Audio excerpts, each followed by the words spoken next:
नमस्कार। आज सकाल मु रोड आड़े जाइली चलवाई देखिली कि पारा बस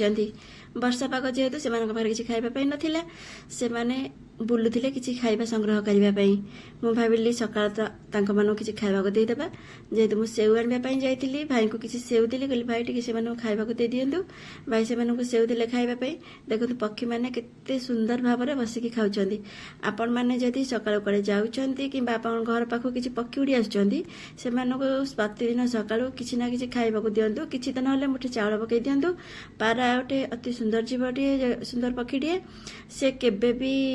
कुआडे जीवेनी आप थे जो खाया देते से तापर भी आप घर को चली आसते खावाई तो आम तो केबे क्या किसी भल कम करें जेहेतु आम मध्यम श्रेणी लोक तेणुक जदि किसी खावा दे सकाल किसी कुकुर को रुटी दे दिंतु किसी पक्षी को खावा दिंतु आपण दिन में शुभमय हो भगवान आपण खुशी हे आपण को भी शांति लगे कि हाँ आज मुझे किसी भल कम करी मो अन्नरू मो मुठे क्या देती तो भगवान से ही साथी हमें निजे खाए तो आम सब जहाँ भी इच्छा खाई पारे किंतु क्या किसी खावा दे पारे कि तो आप मन खुशी रे क्या मुठे खावा दे दिंतु क्या भी रुटी करके सकाल खावा दे पारे। जय जगन्नाथ।